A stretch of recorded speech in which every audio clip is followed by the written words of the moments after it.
the dangers of texting. And, you know, I think it can be very useful in some ways, this texting, but what happens also is that it can be very dangerous as well. So who knows with the dangers of texting that, you know, you see kids that are on texting and just going crazy all the time. You know, I looked at all the different ones that are out there, and I've got some videos for you today. If this starts back up again, it's a frisbee, right? And so one lady alone, she has the record in the world. This is a teenager, right? She has the record in the world of 300,000 texts in 1 month. I saw the video in her interview. 300,000, that's what, 10,000 a week. 10,000 a week. And her mother's saying, oh, it's so good. She says it's lucky that the texts doesn't cost anything. We have unlimited texting for her. I'm saying she got a life, but it's crazy, you know. She's just continuously texting full on. And we have to be so careful of that, you know, because you can just get so addictive to it. And so, let me see. New tonight, a Sacramento County teen is bragging about a big accomplishment. She logged more than 300,000 text messages in just 1 month. KCRA 3's Damani Lewis went to see those furious thumbs for himself. My name is Crystal Whiskey. 18-year-old Crystal Whiskey may have the fastest hands I just kept texting. in the West.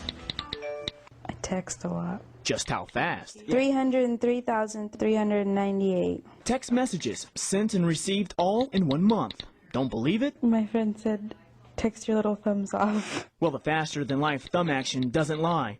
In 1 month. And neither does the bill. It's hard to keep track. Thank God for free texting. Crystal's mother, Jackie, says she just bought the iPhone for her daughter a month ago.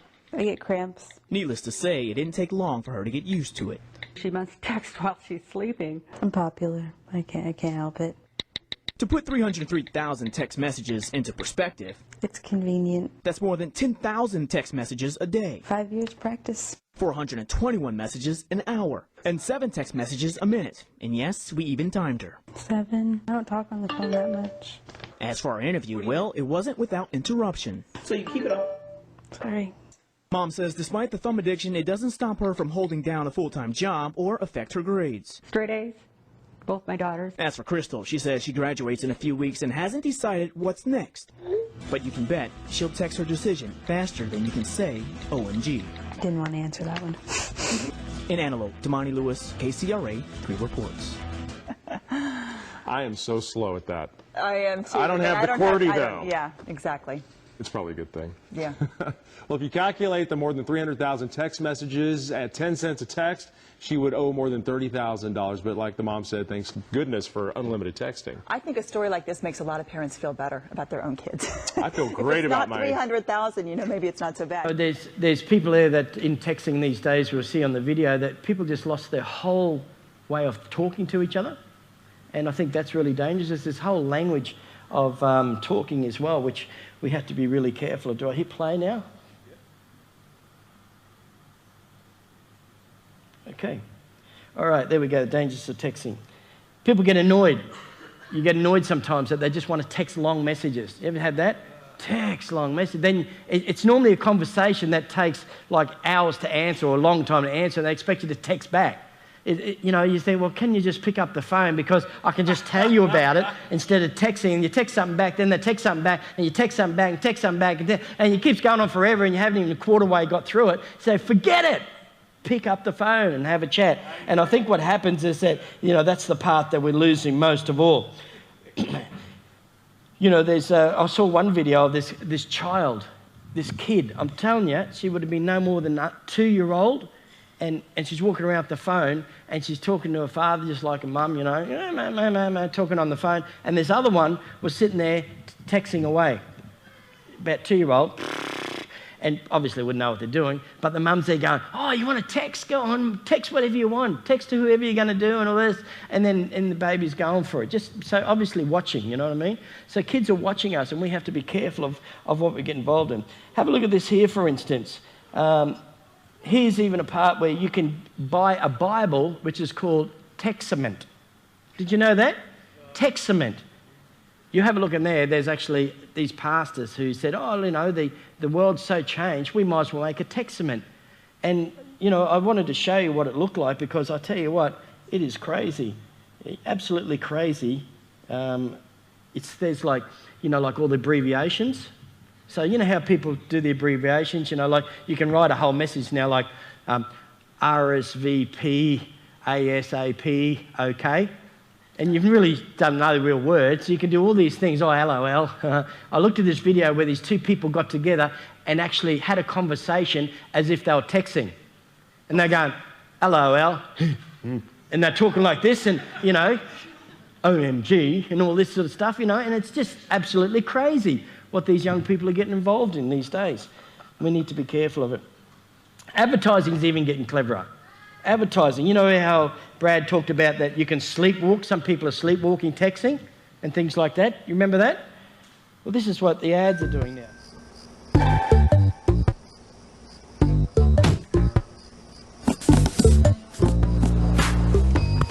The new Samsung Glide from Verizon Wireless. With a responsive touchscreen and slide-out keyboard. You won't be able to keep your hands off of it. The phones you want on the network you want to be on. America's most reliable wireless network, Verizon Wireless. How about that? So here we are, even, they're saying even while you're asleep, you can just go for it. Well, obviously. But, this is the thing. So many people have it behind their bed for texting. I know I keep it beside my bed, but I try to keep it just for alarms. And also there's a part in your iPhone which you can do, which I do. It's a do not disturb button, so that you can set it for a time. Like I set it from 6 p.m. to early morning, and then the only people who can contact me on the phone straight away is my family and the ones that I've got in the favourites that I need to talk to. Everyone else who I want to talk to know my home phone number, and so that's my time, right? And any of the pastors know they can get in contact with me for yourselves or whatever. We've lost our way of communication, tone, voice, facial expressions, so here's another. Texting. It's a common sight around Amarillo College. Most AC students say they would rather text than talk. Preferably text. I rather text. I am getting into the whole texting thing right now. A recent national survey found that teenagers send and receive more than 2,000 texts each month. I don't like listening to people's voices. They probably got an issue that you probably really don't feel like hearing right now. And I just rather text them about it, because then you can they just tell you your problem and you can get back to them whenever you can. Whenever I really want to think about what I want to say, I probably text, because you could go back and erase and just update what you're going to say before you send it. According to speech professor Judy Carter, texting is definitely impacting the way we communicate with each other. There's been a new study that has shown that because of texting and losing that nonverbal communication, that people are jumping to terrible conclusions. They're making mistakes that destroy relationships and sometimes lose customers. It just is very damaging to you. In fact, texting may have children speaking a different language than their parents, as this singular commercial points out. Who are you texting 50 times a day? IDK, my BFF Jill. Tell your BFF Jill that I'm taking away your phone. TISNF. Me paying this bill, that's what's the SNF. Some experts claim texting will destroy people's communication abilities, but some AC students say there's no reason to panic. I think sometimes we get lazy and just misspell things, but yeah. Others say they actually prefer to talk on the phone. I don't know, I think overall texting can become very informal. You get more of a personal interaction whenever you're speaking on the phone. Kind of takes away from the whole aura of having a kinship and a conversation. BTW, if you tend to text, make sure to keep texting abbreviations out of your school papers. It may be an excellent way to communicate with family and friends, but your English teachers won't LOL. This is Madison Fowler for the Ranger Online. One that I want to show you, if I can get it working, is this one here, texting and driving. And we all got cars. I won't put your hands up, but everyone's text and drive probably, if you've got a text thing. Now, I know some of you oldies saying, nah, never. Okay, that's cool. Good for you. But I'll tell you what, most people do one text. Have you pulled over the side of the road and do a text? If you pulled over the side of the road and do the text, you're still against the law. You know that? You're not allowed to even pull over on the side of the road and use your mobile phone unless the car has got the ignition off, the keys out, and your handbrake on, or they can still fine you. I don't know if you know that, but that's a fact. So, but that'd be pretty low if they did it, I reckon. But I think texting and driving is a big thing, and I know that was one of my issues, and this is one thing that's changed my life, that I won't do texting and driving now. I'll pass it over to Sue or whoever else there, or they can just wait. Because what's so important, that everyone's instant messages, they want it now. And if you don't get back to them straight away, what do? What's wrong with you? You're upset with me, or something like that. And there's no tone in texting. There's no, you can say something and they think you're upset with them, but you're not. There's no tone. We have to be careful of that. And so, so it works. Let's just see if this one works.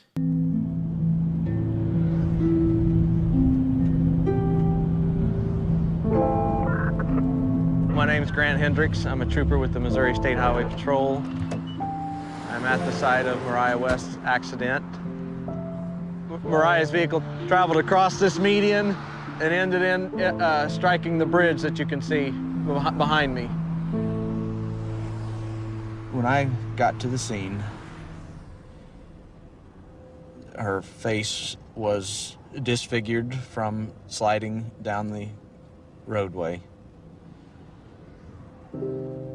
It's funny, the first thing I noticed about her was her shoes. Lying in the roadway in a large pool of blood, I noticed her shoes, and I thought, this is a young girl. That's the first thing I thought when I saw this.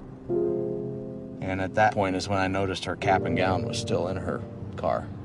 She was going to graduate the next day. It was just a really horrific scene,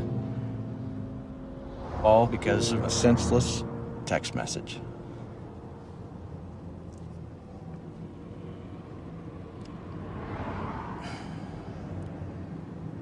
It's just sad. Sorry, it's just sad.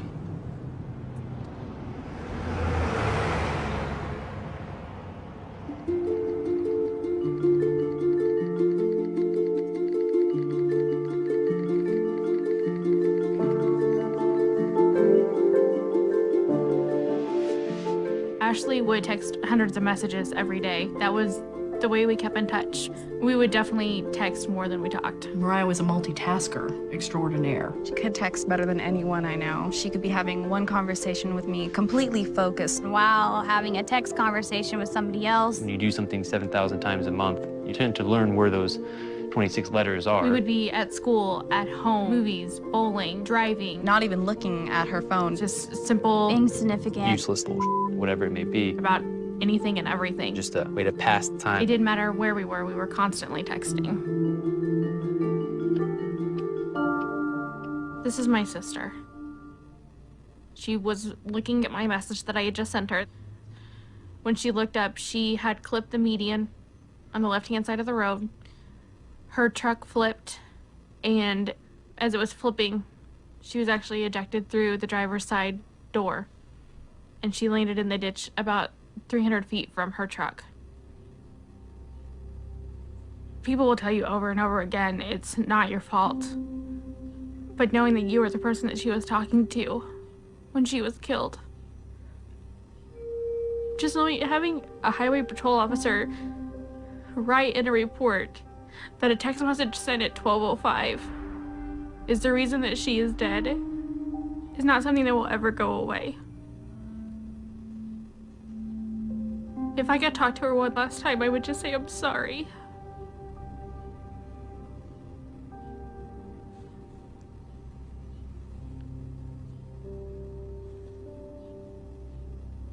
This is her cell phone that she used in the accident. 4 little letters. That's what killed her.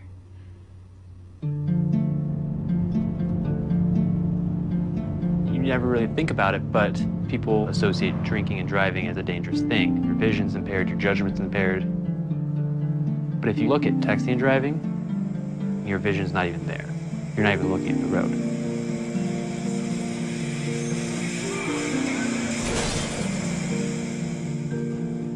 If someone would ask me to drive down the road and close your eyes for 5 seconds or 6 seconds, I would never even attempt that.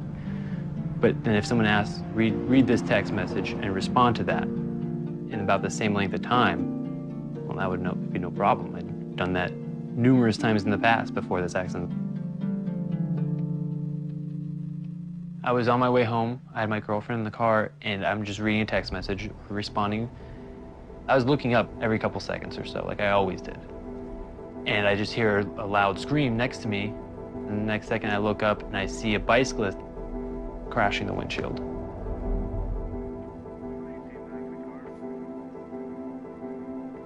When I got out of the car, he didn't have a pulse, he wasn't breathing. He wasn't alive.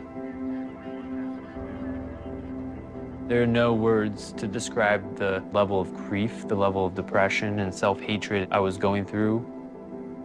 My first year of college, I just remember one girl recognizing me and saying, "Oh, I remember hearing about you. You're that guy who hit the bicyclist because you were texting and driving." That was actually the day before I ended up going to the hospital for emotional problems. I sent one stupid, meaningless text, LOL, and killed the man.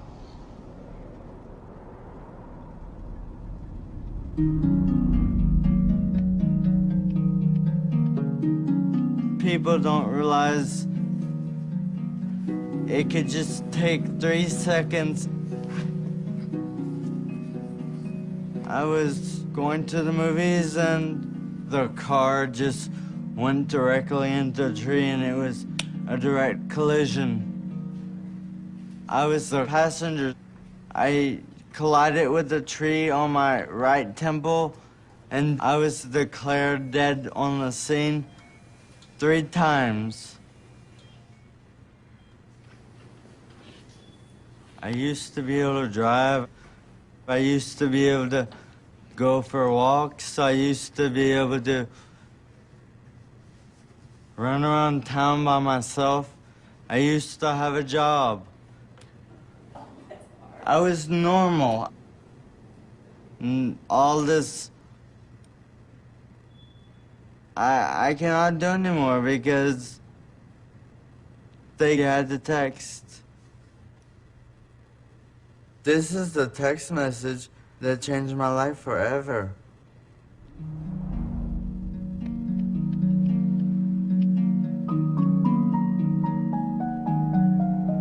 The day before her graduation, my daughter drove to go meet a boy, and she never made it. Today, she would have been 19 years old, exactly. Mariah never wanted a minute to go by that she wasn't doing something. She wanted to do everything all at one time with friends and family and just having a good time. That's what she loved. Friends would tell me from school that, you know, the best part of the day at school was Mariah coming down the hall because she'd stop to give everyone a hug.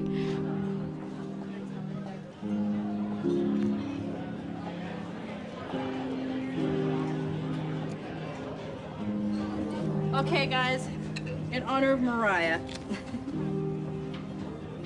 Happy birthday to you. Happy birthday to you.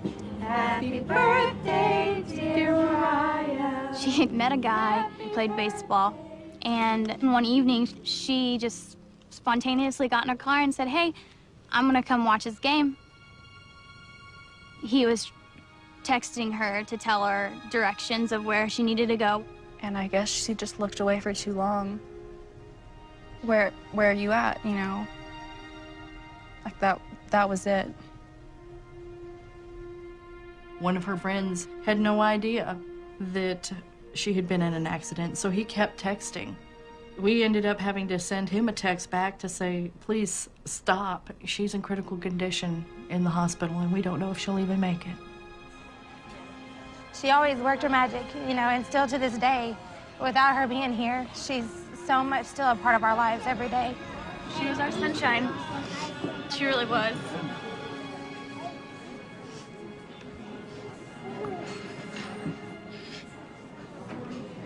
She was. It's a simple text message. Where are you at? 3 simple words. She paid the ultimate price for her actions. I've had to do this more than once. Mariah is not the only victim that I've dealt with. And it never gets any easier. And it won't get any easier. what is worth losing your life over? That text message?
Pretty full on. I hope that has really impacted you to not do that. It's changed my life, that video. You know, and we have a real responsibility as Christians to live our life the best we can, and to live a long life and touch and help as many people as we can for God. And to throw your life away over stupid things like that or anything else that you're involved in, I think we have to be careful. We're going to be accountable for our time on earth. We're going to be accountable for our talents and our time, giftings, but what you do with it. And I think, you know, like that bloke just kept on texting her. He said, stop texting. I mean, why couldn't he just pick up the phone on a hands-free? Why? Because this new generation just wants to text, you know, and they can't have a conversation with each other because they don't know what to say. And we need to educate young people today because of this. It's so important. So I wanted to bring this forward today as your pastor. All this stuff's been mucking around, happening around, but I think there's a reasoning behind this for you to understand this. Okay? Let your people know. You know, on the new phones, I'm using now the Siri, S-I-R-I, that you can speak to it and it'll actually do things for you rather than you even having to dial, you having to read texts. You don't even have to read a text. You can listen, it'll read it out for you. You don't have to do anything. You can just talk to it. And they're saying that's another safe way. So if you're making a phone call, you just drive along and say, phone John. And it'll just phone John. You don't have to do anything. Don't do it. And so that's really all I've got to say this morning. I'm sorry about all the mess-ups that's been happening, but I think we have a responsibility as adults to help others. Is that cool? I'm trying to put you in a downer or anything, but it's so real. It's so real.